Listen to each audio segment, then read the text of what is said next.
So hello everyone, आप सभी का एक बार फिर से बहुत बहुत स्वागत है आप सभी का आपके अपने यूट्यूब चैनल जॉब्सफोर में। और दोस्तों आज हम लोग यहाँ पे सुपर 50 जी के जो साइंस टेस्ट है ये उसका पार्ट 1 है। इसके बाद आपको पार्ट 2 और मिलेगा। तो आज इस वीडियो में हम लोग साइंस के बहुत अच्छे इंपॉर्टेंट क्वेश्चन देखने वाले हैं जो कि आपके आगामी एग्जाम एसएससी के एग्जाम के काफ़ी ज़्यादा पर्सपेक्टिव से काफ़ी ज़्यादा इंपॉर्टेंट होने वाले हैं। तो आज इस वीडियो के दौरान हम वो सारी चीज़ डिस्कशन करेंगे। उम्मीद करता हूँ कि सारा एमसीक्यू आपको ज़रूर पसंद आएगा। तो चलिए आगे बढ़ते हैं। आगे बढ़ते हुए यहाँ पे अगर हम पहले क्वेश्चन की बात करें तो यहाँ पे पहला क्वेश्चन इस प्रकार से कि भारत में करेंसी नोट जारी करने की प्रक्रिया किस सदी में शुरू हुई। आपको बताना है कि भारत में जो करेंसी नोट अभी आप लोग वर्तमान में देखते हैं वो किस शताब्दी में शुरू हुआ है ना। उसको जारी करने का जो प्रक्रिया वो किस सदी में शुरू हुआ। क्या 19वीं शताब्दी में, 14वीं शताब्दी में, 18वीं शताब्दी में या फिर 16वीं शताब्दी में। अगर चैनल पर पहली बार विजिट किया हो तो चैनल को एक बार सब्सक्राइब जरूर कर देना। और ये जो एमसीक्यू चल रहा है वो आप लोग के लिए एमटीएस परीक्षा हो गया, सीएचएसएल हो गया, जीडी हो गया और जितने भी वनडे एग्जामिनेशन होते हैं उसके लिए काफ़ी ज़्यादा इंपॉर्टेंट होने वाले। तो बहरहाल अगर हम इस क्वेश्चन के लिए फर्स्ट क्वेश्चन का अगर आंसर बताना चाहें तो इसका सही आंसर हो जाएगा ऑप्शन नंबर सी, यानी कि 18वीं शताब्दी में शुरू हुआ था भारत में करेंसी नोट जारी करने की प्रक्रिया। इसके बारे में यहाँ पे और थोड़ा सा इन्फॉर्मेशन दे दिया गया है, आप लोग पढ़ना चाहते हैं इसको पढ़ सकते हैं। बाकी चलिए आगे बढ़ते हैं। आगे बढ़ते यहाँ पे क्वेश्चन नंबर 2 है कि कैलकुलस है ना, कैलकुलस की खोज किसने की थी। आपको बताना है कि कैलकुलस की खोज किसने की थी। क्या लोपेज डे सांता अन्ना ने की थी, या फिर आइजैक न्यूटन और गोटफ्राइड लीबनीज ने की थी, या फिर रेने डेस्कार्टेस ने की थी, या फिर थॉमस एडम्स ने की थी। तो इसका सही आंसर हो जाएगा ऑप्शन नंबर बी, यानी कि आइजैक न्यूटन और गोटफ्राइड लीबनीज ने की थी। किसकी खोज? कैलकुलस की खोज की थी। और देखिए जितने भी खोज वगैरह होते हैं, रिसर्चेज वगैरह होते हैं या फिर उनको जो अवार्ड दिया जाता है आप उसको याद रखिएगा क्योंकि ऐसे क्वेश्चन बहुत ज़्यादा पूछे जाते हैं। इन्फॉर्मेशन अबाउट इन्फॉर्मेशन यहाँ पे दिया गया है, आप पढ़ना चाहते हैं इसको पढ़ सकते हैं। आगे बढ़ते हैं। क्वेश्चन नंबर 3 है। क्वेश्चन नंबर 3 यहाँ पे पूछा गया है फादर ऑफ वेटनरी साइंस के नाम से किसे जाना जाता है। जी आपको बताना है कि फादर ऑफ वेटनरी साइंस के नाम से किसे जाना जाता है। क्या वर्गीस कुरियन को जाना जाता है, या फिर सुब्रतो मुखर्जी को, या फिर सालिहोत्र को, या फिर सुश्रुत को। तो इसका सही आंसर हो जाएगा ऑप्शन नंबर सी, सालिहोत्र को जाना जाता है प्यारे दोस्तों फादर ऑफ वेटनरी साइंस के। अब देखिए किसी क्वेश्चन को लेकर अगर आपके मन कोई डाउट्स वगैरह होगा या फिर कोई सुझाव देना चाहते हैं तो कमेंट सेक्शन में कमेंट जरूर करिएगा। अगला सवाल देख लेते हैं। क्वेश्चन नंबर 4 है प्यारे साथियों। क्वेश्चन नंबर 4 है कि डिटर्जेंट पाउडर में मौजूद प्रमुख रसायन क्या है। आपको बताना है कि डिटर्जेंट पाउडर में मौजूद प्रमुख रसायन क्या है। तो है ना, तो क्या सोडियम एल्काइड सल्फेट मिला होता है, या फिर कैल्शियम कार्बोनेट होता है, या फिर सोडियम कार्बोनेट होता है, या फिर हाइड्रोलिक एसिड होता है डिटर्जेंट पाउडर का जो प्रमुख रसायन है। तो इसका सही आंसर हो जाएगा ऑप्शन नंबर सी, यानी कि जो सोडियम कार्बोनेट है उसी को हम लोग किस नाम से जानते हैं, डिटर्जेंट पाउडर के नाम से जानते हैं। उम्मीद करता हूँ क्वेश्चन आपको जरूर पसंद आ रहे होंगे। अगला क्वेश्चन देख लेते हैं। क्वेश्चन नंबर 5 है। क्वेश्चन नंबर 5 है कि निम्न में से कौन सा अम्ल चींटी के काटने में मौजूद होता है। आपको बताना है कि जब चींटी हमें काटती है तो उसके काटने में कौन सा एसिड जो है मिला होता है। तो क्या नाइट्रिक एसिड होता है उसमें, या फिर पक्लोरिक एसिड होता है, या फिर मैलिक एसिड होता है, या फिर फॉर्मिक एसिड होता है। तो इसका सही आंसर हो जाएगा ऑप्शन नंबर डी, यानी कि फॉर्मिक एसिड हो जाएगा इसका सही आंसर। यानी कि जब चींटी काटती है तो उसमें मौजूद अम्ल होता है वो कौन सा अम्ल होता है, फार्मिक एसिड अम्ल उसमें मिला हुआ होता है। देखिए आज इस वीडियो के दौरान हम लोग यहाँ पे 25 एमसीक्यू क्वेश्चन यहाँ पे मैं आप लोग के साथ शेयर करने वाला हूँ। किसी क्वेश्चन को लेकर डाउट्स वगैरह होगा तो कमेंट सेक्शन में कमेंट जरूर करिए। और वीडियो अगर पसंद आ रही हो तो प्लीज़ चैनल को सब्सक्राइब करना, वीडियो को लाइक करना और हो सके तो इस वीडियो को शेयर भी जरूर करना। आगे देख लेते हैं। अगला क्वेश्चन यहाँ पे क्वेश्चन नंबर 6 है कि दंत शल्य चिकित्सा में एनेस्थेटिक यानी कि संवेदनाहारी बेहोश करने वाली दवा के रूप में किस गैस का उपयोग किया जाता है। आपको बताना है कि दंत शल्य चिकित्सा में एनेस्थेटिक या फिर संवेदनहारी जो बेहोश करने वाली दवा होती है उसमें कौन सा गैस का उपयोग किया जाता है। क्या आइसोब्यूटेन गैस का उपयोग किया जाता है, या फिर आइसोक्लोरीन गैस का, या फिर आइसोमेथाइल गैस का, या फिर आइसोफ्लोरेन गैस का। तो इसका सही आंसर हो जाएगा दोस्तों ऑप्शन नंबर डी, यानी कि आइसोफ्लोरेन गैस का उपयोग किया जाता है जो दंत शल्य चिकित्सा होते हैं एनेस्थेटिक के रूप में, यानी कि जो बेहोश करने वाली दवा होती है उसमें आइसोफ्लोरेन गैस का उपयोग किया जाता है। अगला सवाल देखेंगे। क्वेश्चन नंबर 7 है। क्वेश्चन नंबर 7 निम्नलिखित में से कौन सा एक तितली के रूपांतरण का तृतीय चरण है। आपको बताना है कि जो तितली जिन फेज में बनती है आपको उसमें बताना है कि तीसरा जो फेज होता है वो जो तीसरा जो स्टेज होता है वो किसका होता है। क्या ये लार्वा को होता है या फिर प्रौढ़ का होता है या फिर अंडा का या फिर प्यूपा का। तो इसका सही आंसर हो जाएगा ऑप्शन नंबर डी, यानी कि प्यूपा का जो तितली के रूपांतरण का जो तृतीय चरण होता है, जो तीसरा स्टेज या फिर लेयर बोल सकते हैं, वो होता है प्यूपा का। अगला सवाल देखेंगे। अगला सवाल यहाँ पे क्वेश्चन नंबर 8 है। एक इलेक्ट्रोलाइटिक है ना, एक इलेक्ट्रोलाइटिक सेल खाली स्थान के लिए विद्युत ऊर्जा का उपयोग करता है। तो क्या रासायनिक प्रतिक्रिया का या फिर शारीरिक प्रतिक्रिया का या फिर तटस्थ प्रतिक्रिया का या फिर उपरोक्त में से कोई नहीं। तो इसका सही आंसर हो जाएगा ऑप्शन नंबर ए, यानी कि रासायनिक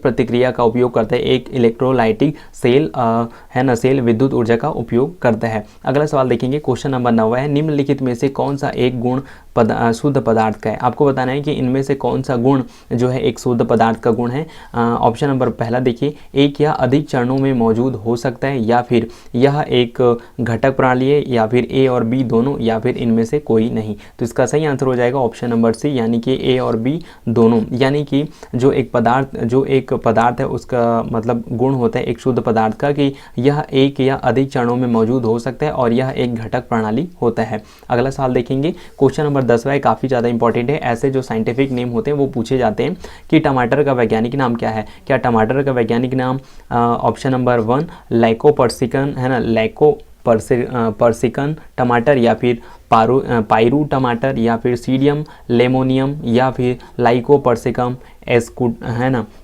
यहाँ पे एस्कुलेटम। तो इसका सही आंसर हो जाएगा दोस्तों ऑप्शन नंबर डी, यानी कि जो टमाटर का वैज्ञानिक नाम होता है वो होता है लाइकोपर्सिकन एस्कुलेटम, है ना। उम्मीद करता हूँ ऐसे जो वैज्ञानिक नाम होते हैं, साइंटिफिक नाम होते हैं, आप उसको ज़रूर से ज़रूर याद रखिएगा, क्योंकि ऐसे क्वेश्चन 1 से 2 बार कई बार जो है एग्जामिनेशन में पूछा भी गया है, तो उस लिहाज से आप लोग याद ज़रूर रखिएगा। अगला सवाल देख लेते हैं। क्वेश्चन नंबर 11 है। विल्सन रोग एक विरासत में मिला विकार है जिसमें शरीर में खाली स्थान की अत्यधिक मात्रा जो है जमा हो जाती है। आपको बताना है कि जब विल्सन रोग होता है ना, तो उसमें शरीर में किस पदार्थ का या फिर किस धातु का सबसे शरीर में अधिक मात्रा में जमा हो जाता है। क्या सोडियम अधिक मात्रा में जम जाता है, या फिर तांबा, या फिर कैल्शियम, या फिर आयरन। तो इसका सही आंसर हो जाएगा ऑप्शन नंबर बी, यानी कि जब विल्सन रोग होता है तो शरीर में तांबा का जो है अत्यधिक मात्रा में जमा हो जाता है। अगला सवाल देखेंगे।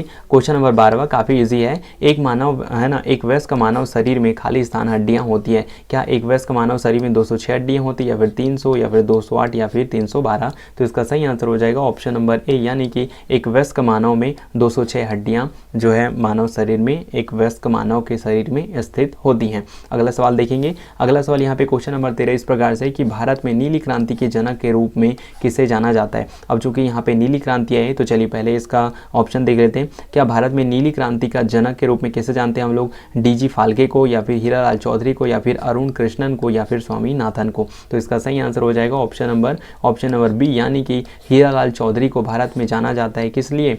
नीली क्रांति के जनक के रूप में जाना जाता है। अब आपको बताना है कि ये जो नीली क्रांति है वो किससे संबंधित है। अगर आपको याद हो तो आप कमेंट सेक्शन में राइट डाउन जरूर करेंगे। अगला सवाल यहाँ पे क्वेश्चन नंबर 14 है कि परमाणु संख्या के साथ क्या होता है। आपको बताना है कि परमाणु संख्या के साथ क्या होता है जब वह रासायनिक प्रतिक्रिया से होकर गुजरता है। क्या परमाणु संख्या समान रहता है, या फिर परिवर्तन से गुजरता है, या फिर 2 से घट जाता है, या फिर 2 से बढ़ जाता है। तो इसका सही आंसर हो जाएगा ऑप्शन नंबर बी, यानी कि परिवर्तन से गुजरता है, यानी कि वह परिवर्तित हो जाता है। तो इसका सही आंसर हो जाएगा ऑप्शन नंबर 2। अगर कोई क्वेश्चन समझ नहीं आता है तो कमेंट सेक्शन में कमेंट जरूर करेंगे। अगला सवाल यहाँ पे क्वेश्चन नंबर 15 है प्यारे दोस्तों कि ओरियन तारामंडल का दूसरा नाम क्या है। आपको बताना है कि ओरियन तारामंडल का दूसरा नाम क्या है। क्या प्रेडिडेटर है, या फिर हंटर है, या फिर फाइटर है, या फिर पाइपर है। तो इसका सही आंसर हो जाएगा ऑप्शन नंबर बी, यानी कि हंटर। जो ओरियन तारामंडल है उसका दूसरा नाम होता है हंटर। उम्मीद करता हूँ क्वेश्चन आपको जरूर पसंद आया होगा। अगला सवाल देखेंगे। क्वेश्चन नंबर 16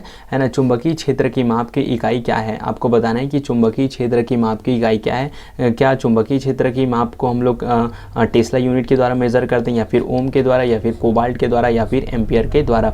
तो इसका सही आंसर हो जाएगा ऑप्शन नंबर ए, यानी कि टेस्ला के द्वारा, यानी कि जो चुंबकीय क्षेत्र की माप होती है, जो यूनिट होती है वो होती है टेस्ला।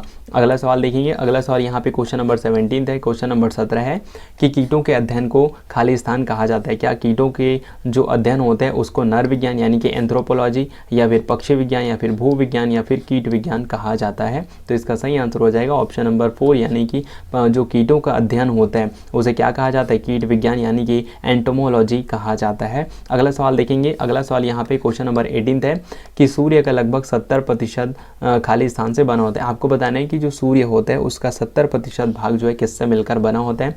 क्या यह हीलियम से बना होता है या फिर ऑक्सीजन से बना होता है या फिर कार्बन से या फिर हाइड्रोजन से। तो इसका सही आंसर हो जाएगा ऑप्शन नंबर 4 यानी कि जो सूर्य का लगभग जो 70% भाग होता है वो होता है आपका हाइड्रोजन से बना होता है। उसके बाद जो आपका बचता है ना, जो 25% हो जाता है ना, वो लगभग आपका बना होता है किससे, जो 25% भाग होता है वो बना होता है आपके हीलियम से, और जो बाकी और जो बचता है उसके बाद है ना वो अदर मटेरियल वगैरह से बना होता है। लेकिन मेजरली जो पूछा जाता है और जो वाकई में जो बना होता है सूर्य का अधिकांश भाग जो किससे बना होता है, हाइड्रोजन से बना होता है। अगला सवाल देखेंगे। क्वेश्चन नंबर 19 है प्राकृतिक चयन के तंत्र का वर्णन करने के लिए एक तरीके के रूप में सर्वाइवल ऑफ द फिस्टेस को खाली स्थान के द्वारा गढ़ा गया था। आपको बताना है ये किसके द्वारा गढ़ा गया था या फिर एक रचना की गई थी सर्वाइवल ऑफ द फिटेस्ट, है ना। तो क्या मैडम क्यूरी के द्वारा लिखा गया था या फिर लुई पास्चर के द्वारा या फिर चार्ल्स बेबेज के द्वारा या फिर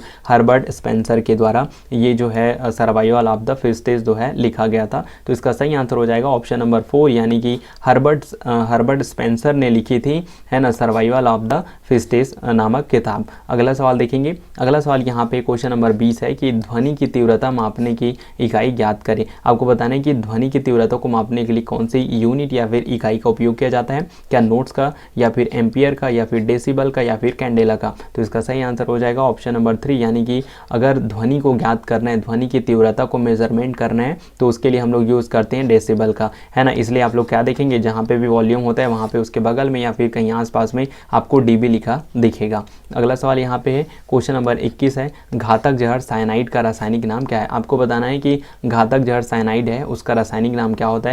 क्या हाइड्रोक्लोरिक एसिड होता है या फिर सल्फ्यूरिक एसिड होता है या फिर नाइट्रिक एसिड होता है या फिर प्रूसिक एसिड होता है। तो इसका सही आंसर हो जाएगा ऑप्शन नंबर 4 यानी कि प्रूसिक एसिड का जो साइनाइड होता है उसका मतलब रासायनिक नाम होता है प्रूसिक एसिड। उम्मीद करता हूँ अगर आपको ये नहीं पता रहा होगा तो आज इसको पता होगा, आज इसके बारे में जो रासायनिक नाम है, केमिकल नेम है, वो पता चल गया होगा। अगर इसके लिए लाइक तो बनता है। अगला सवाल यहाँ पे क्वेश्चन नंबर 22 है कि राज्यों और केंद्र शासित प्रदेशों में ऊर्जा और नवीकरणीय ऊर्जा मंत्रियों का सम्मेलन किस स्थान पर आयोजित किया गया।